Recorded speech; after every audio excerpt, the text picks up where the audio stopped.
Hey guys, Heather coming to you live from my dining room with tips, tricks, tools, tactics, and training on how to blow up your pretty on the outside life. If you're coming back, welcome back. If you're new here, my focus is on people who need to blow up their pretty on the outside lives and running it like an op. This is my second in command on my very small team. There's just Darby. And most of the time when I start doing my YouTube videos, she comes over because she hears me talking and she can hear the underlying emotion in my voice. And so she literally stations herself right here. And it was imperative to me when I blew up my pretty on the outside life that I get her and my two kitties out, because I knew that if I got the kitties and the dog out, in addition to my son, that A, I would never have to go back, and B, nothing bad could happen to them if they remained in the home.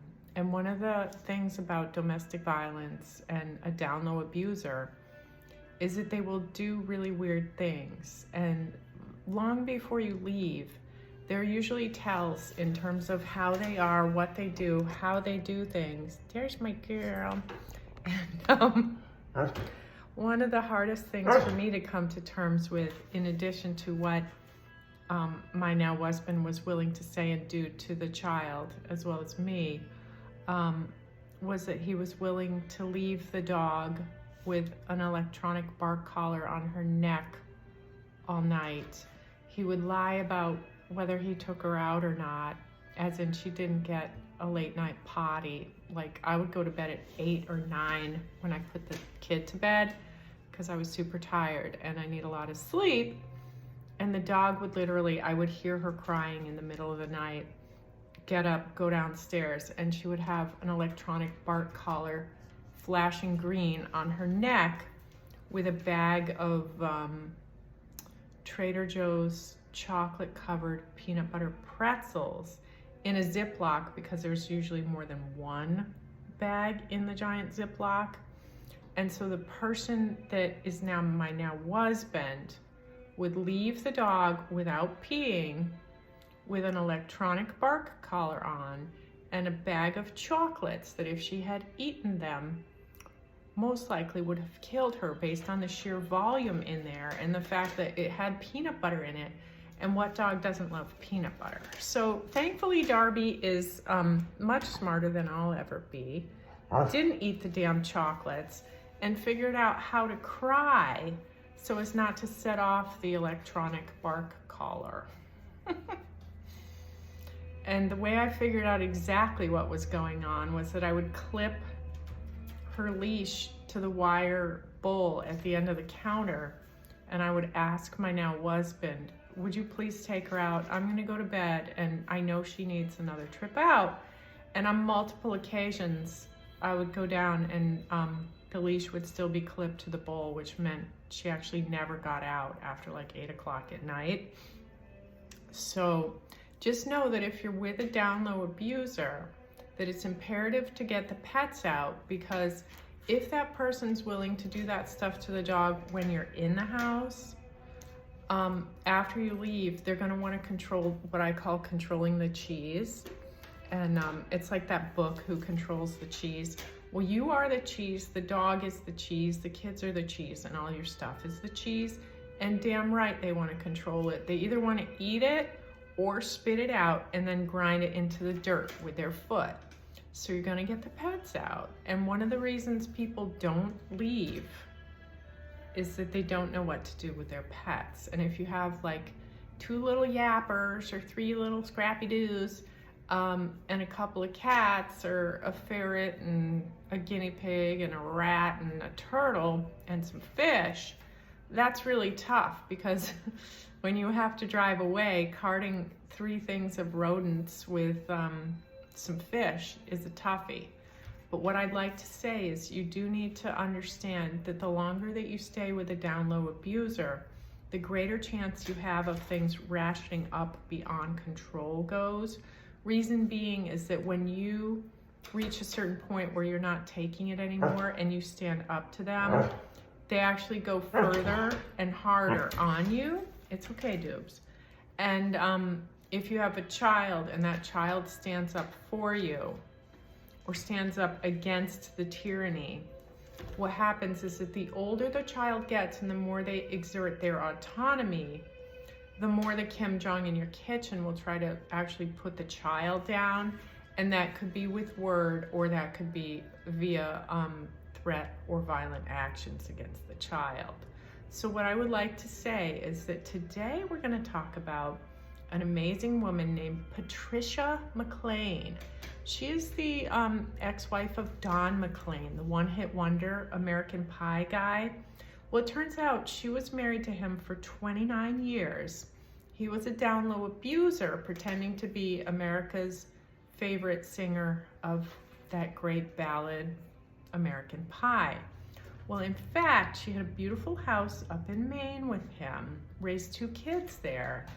And her beautiful house was what I like to refer to as the pretty on the outside life, but it could be like a POW camp inside. And when I talk about that, I talk about conditional acceptance, love as conditional, using shiny objects to distract you by giving you something, and then either doing something or taking something away, thereby consistently making your life topsy-turvy. And it turns out, in fact, that yes, small town America, where Patricia's from, it's about 4,000 people. I gotta drink my coffee, I'm tired. And where I'm from, it's about 4,000 people. And that was really keeping me stuck because I didn't want people to know, and I felt really bad about like outing this. And that's a huge part of it. It's stigma, because when you have stuff and you have standing in your community and people know you, it can actually keep you really stuck because they're not punching you in the face. You're well known in town. And when you go to the grocery store or the post office, people know you. And you're like, oh my God, I can't even call the shelter because we work with them.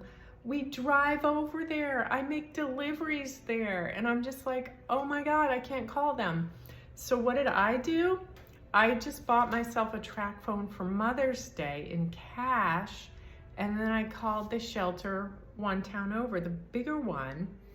And I happened to get a woman who was also like me in that she was an older woman who had standing in her community, who had children, and who had somebody that was a down-low abuser.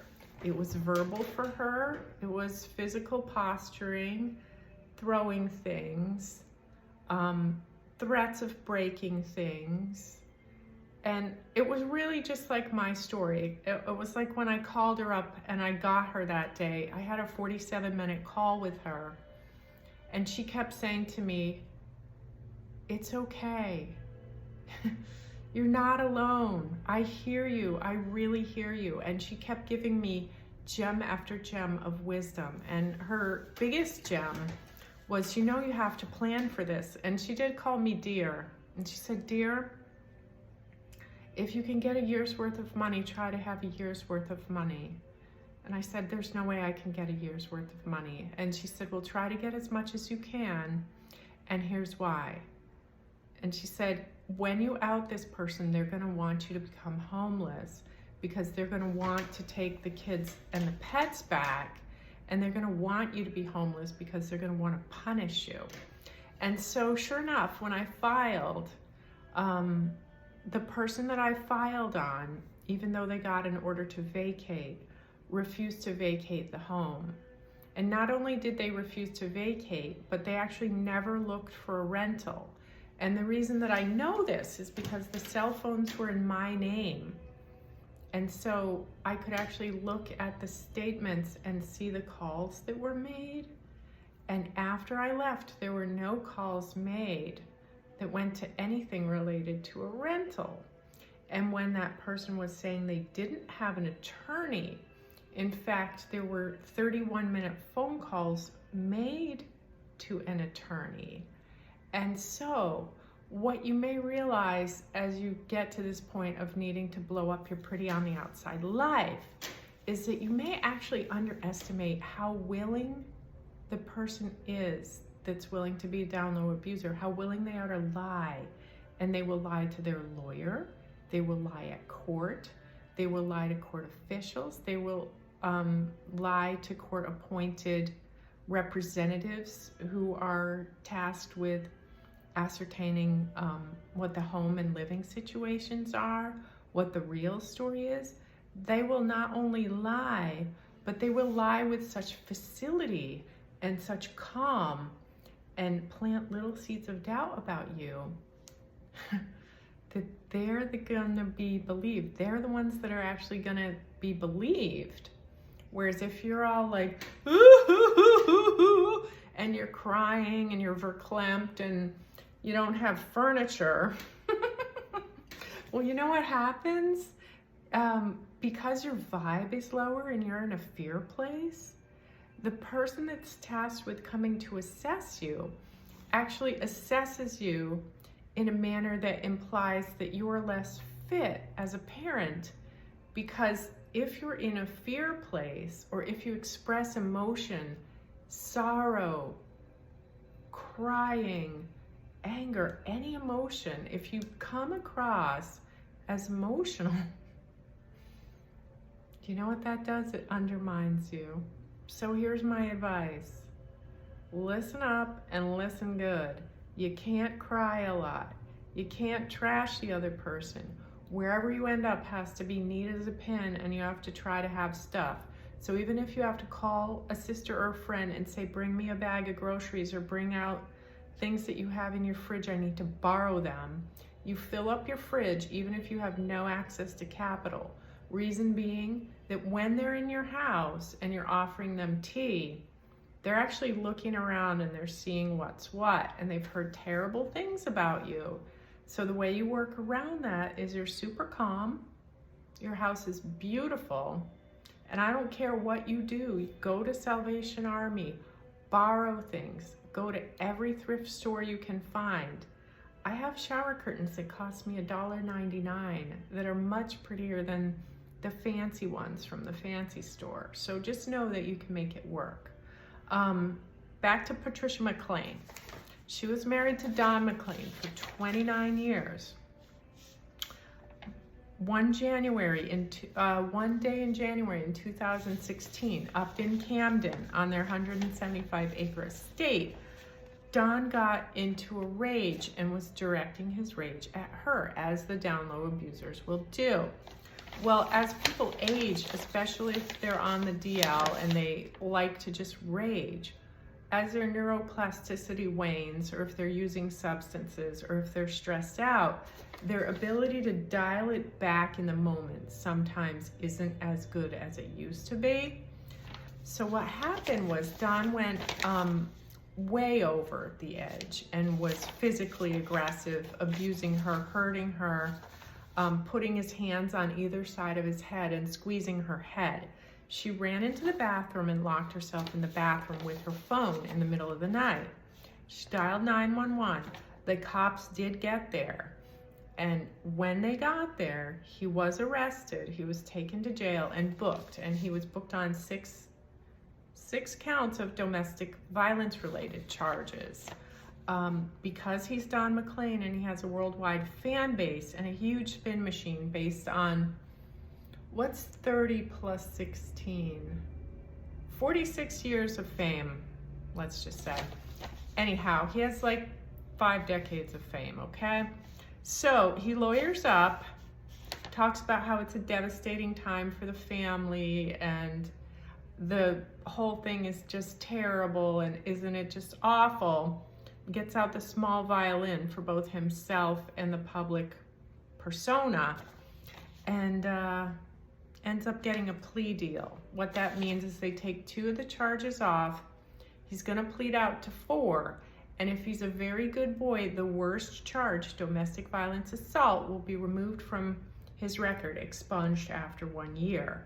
So of course he pled to all the charges, which were domestic violence assault, domestic violence, criminal threatening, criminal mischief, and criminal restraint. So what that means is that the worst of the grossest of the charges, domestic violence assault, was effectively expunged from his record a year to the date of his pleading out on those 4 as guilty. Paid a fine under, it was like $3,600 he paid. No jail time. And what he did was he went on the counteroffensive against Patricia to paint her out to be a liar and a lady with a vendetta and an axe to grind. And because she hadn't spoken out about what was going on, and because people in their town didn't know, and she hadn't actually told people, the public perception, and you can see it if you Google it, like in the comments, people are like, oh yeah, she's probably just trying to clean him out. Well, actually, she was granted a 10-year restraining order by the judge. And when you request an order of protection from a judge, you have to meet a certain threshold to be even granted that order of protection, or it's a restraining order, but it's really called an order of protection. The judge ordered or granted an order of protection for her for 10 years. So what that means is that she met a threshold whereby the judge was willing to give her a 10-year order. So that doesn't easily get out there or have people wrap their heads around it. They just think, oh, Don McLean, the American Pie guy. Oh, he's so awesome. I love that song. Well, he's not so awesome, and he tortured his own wife and his own daughter in their own home for 29 damn years. And what he also did was he said, curiously, their son, Wyatt, who is younger than the daughter, doesn't have the same recollections as the daughter. The daughter had come out in Rolling Stone. Her name is Jackie Lee, and she was talking about what it was actually like growing up. And as a consequence of her speaking her truth, she was written out of whatever will or trust he had set up for her. And in effect, he disinherited her, or whatever that term might be.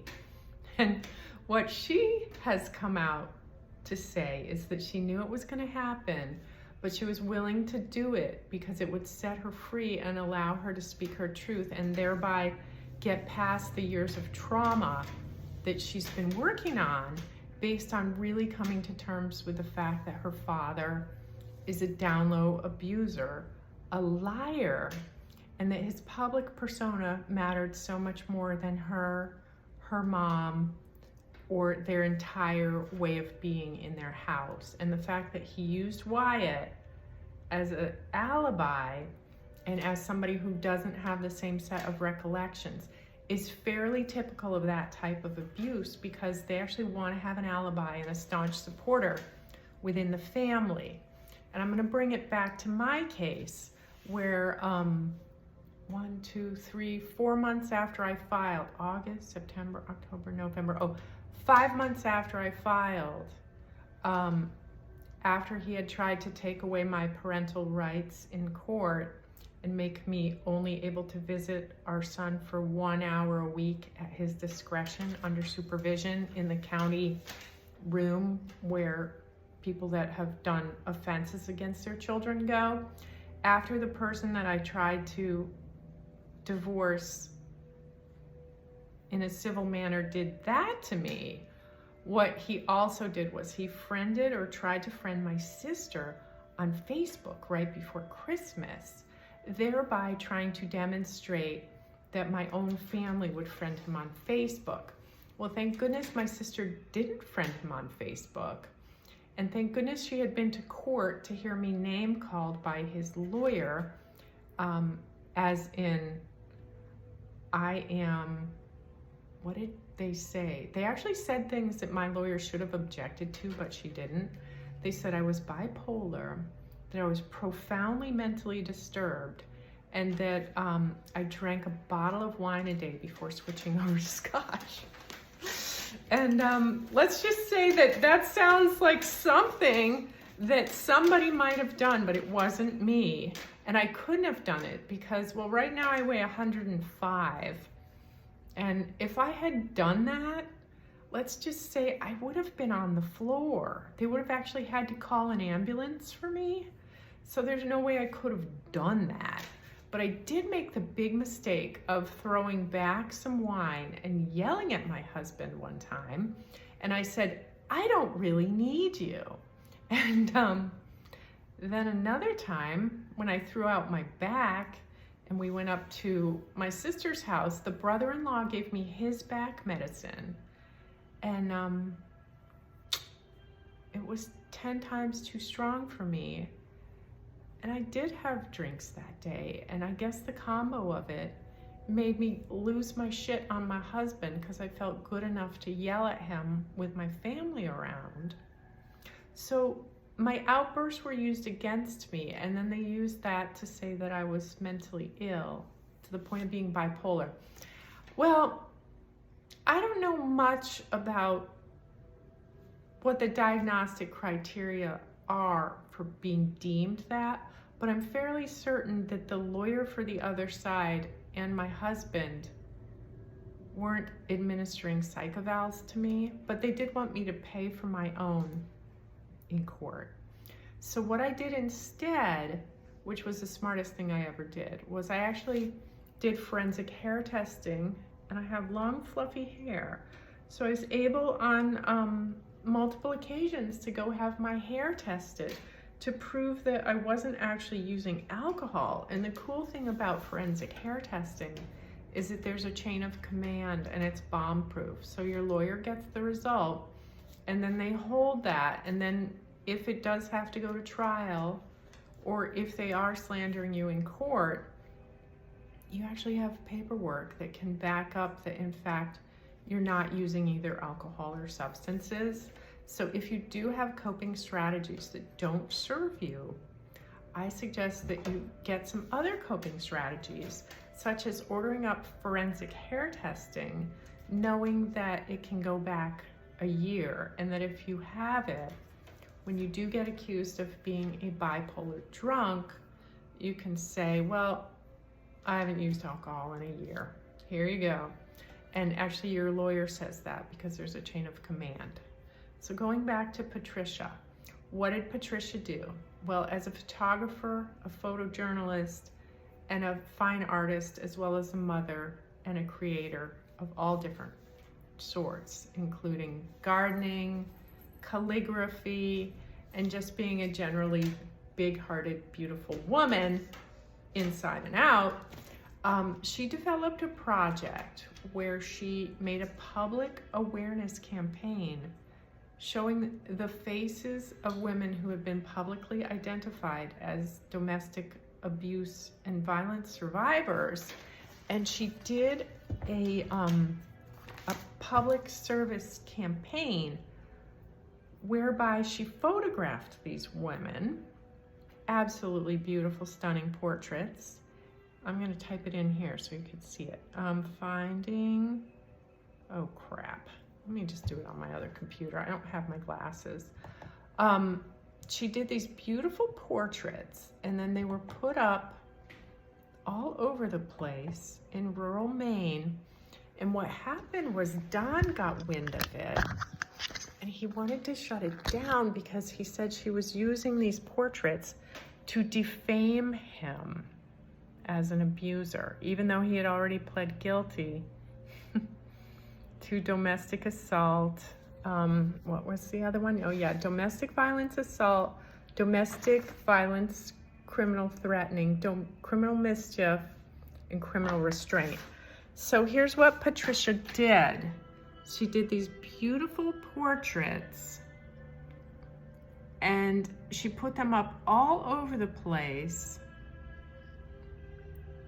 and she developed her nonprofit called FindingOurVoices.net, and she put faces out there of women just like you, me, your aunt, your sister, your mother, your cousin, and she made it so that the stigma and the quietness of women like me,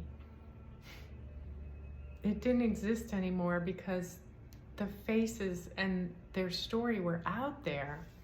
And so it opened up dialogue, and it allowed women who had previously not been talking to have a place and a safety, a sense of safety, so that they could go, hey, guess what? This is happening. And then they could get the information they needed to either call a local shelter or call the National Domestic Violence Hotline, which is what I keep recommending you do if you're in a situation where somebody is acting like a super demon to you. And a super demon or a total asshat is somebody that thinks it's okay to scare you in your house, scare your kids, scare your pets, throw things, posture, yell at you, get all up in your grill with the yous, and slamming, facial stuff, the money piece. When they drive, do they drive and terrify you with their driving when you're in the car with them? These are all control tactics, and they're all used to keep you in fear.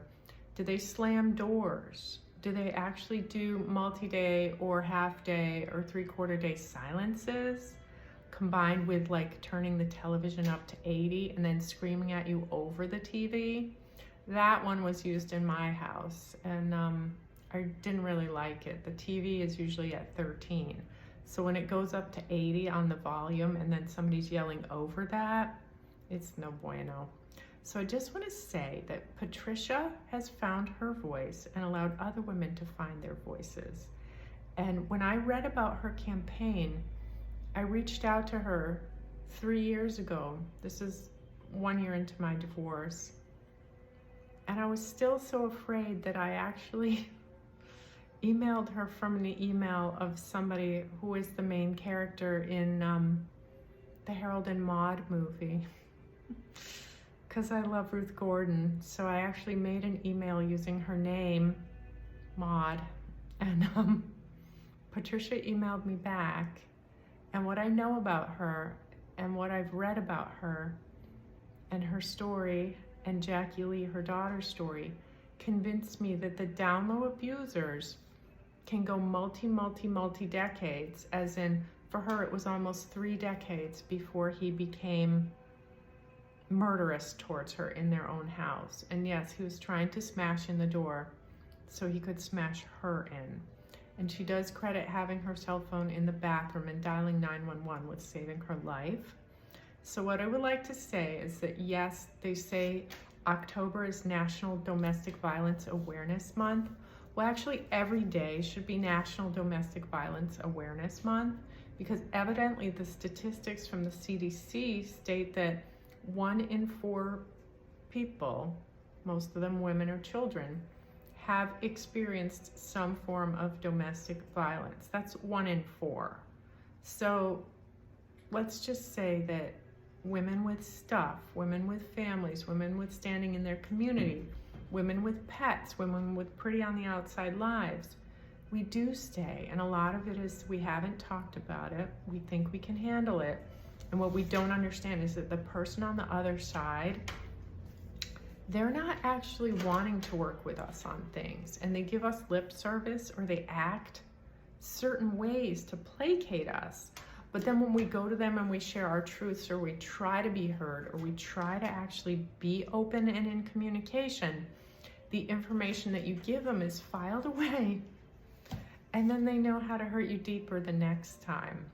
And in my case, I really understand this because I experienced it over and over and over again. And as I did get stronger, and as I was actually becoming more whole, all the while trying to appear normal, what happened was he somehow picked up on it, and he actually turned it towards the child. And what I would like to say is that the issue is that you have 2 decades in, or 3 with this person. At some point, they are going to lose it, and they're not going to be able to rein it back in.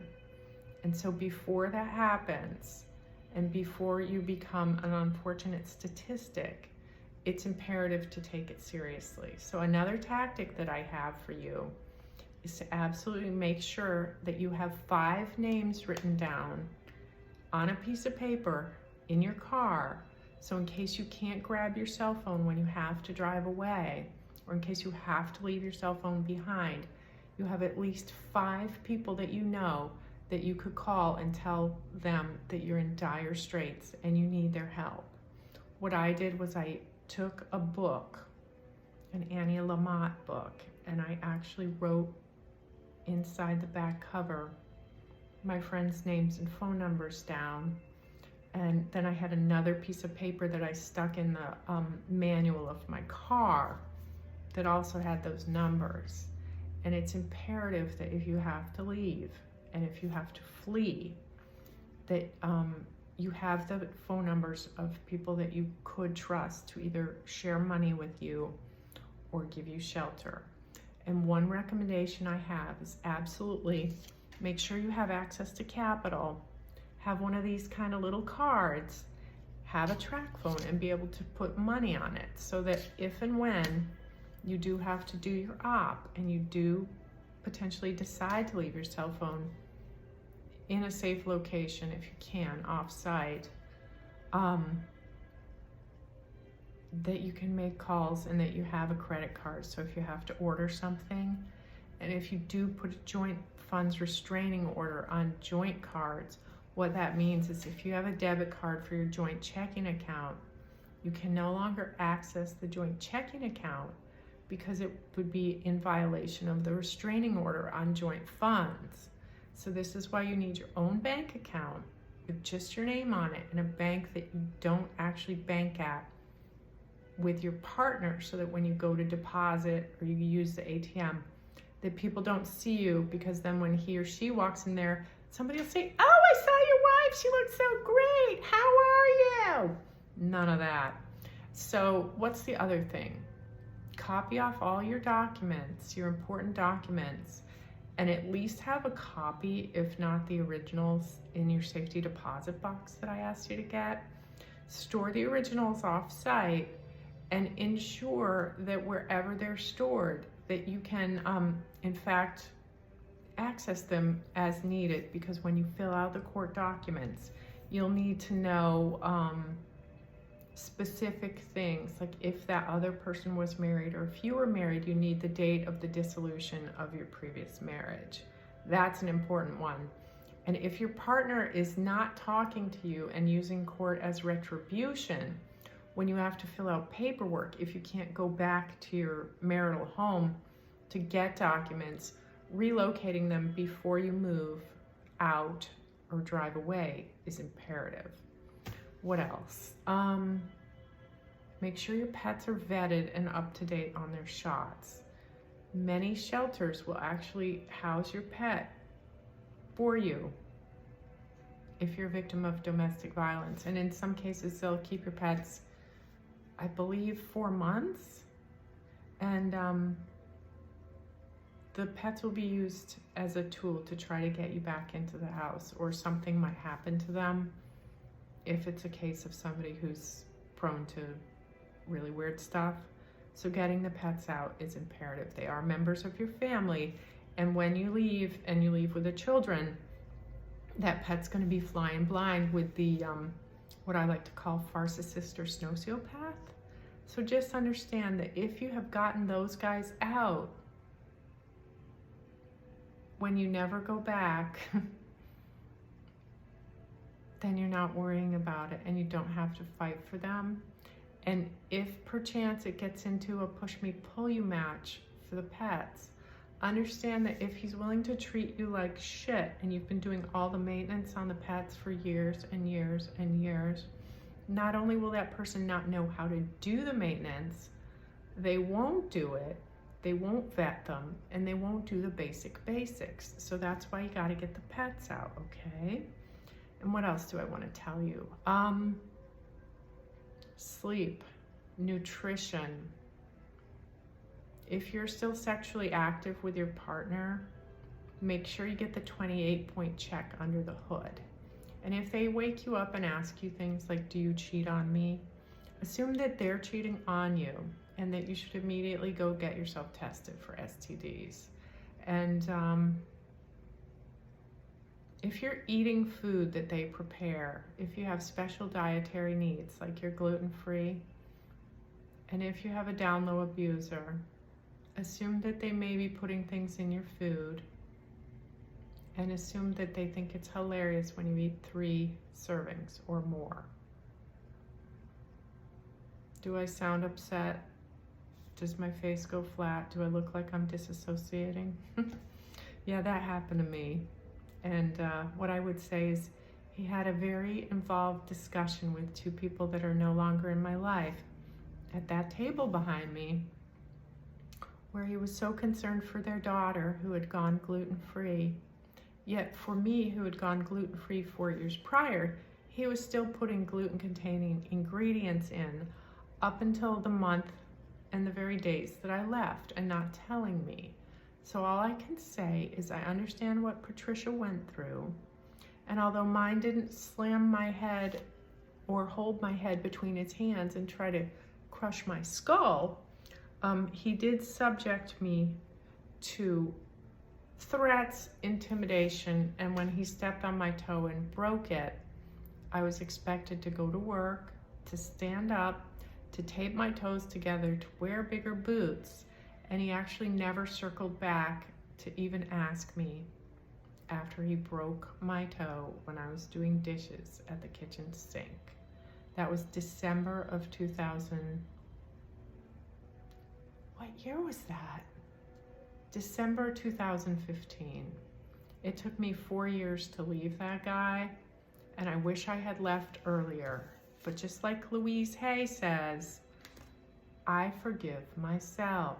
So what do? As I forgive myself, I leave behind all feelings of not being good enough, and I'm free to love myself. So this is where we go with that. I say, love yourself, baby. And do me a huge favor. Understand that your thoughts are extremely powerful. So think of yourself as extremely powerful. Tap back into what you know and who you know you are. You are a beautiful, strong, vital, passionate, creative, loving being. And what that means is that you are a blood meal for that person that is a down-low abuser. So I want you to start noticing the pattern of how they treat you, how they do things to you, push me, pull you, or the bat, bat, bat. And understand that one of the ways you can actually get your power back is to understand what they're doing. So when they come over to you, say they want to pick a fight and they're doing something to get a rise out of you, or they're saying something to you about some perceived thing that you did that wasn't right. One of the best ways that Dr. Lisa Romano has recommended is to say, I'm sorry you feel that way. Because since they're used to you saying you're sorry, if you just say, I'm sorry you feel that way, it takes all the wind out of their sails, because you are saying sorry, but it goes back to how they feel. And so that'll be actually a really good test, is if they're directing some crap on you and you're getting like the fire hose full of crap sprayed right at you and your face and your body and your spirit, just look at them, do the flat affect that they do and say, I'm sorry you feel that way. And just know that if you learn to predict it, it makes it a lot easier when you go to court. So anyhow, Darby and I, we're saying bye. Say bye, dudes. And yeah, get the pets out, because when you finally break 100% free, you're gonna be glad you did. All right, talk to you later. Bye.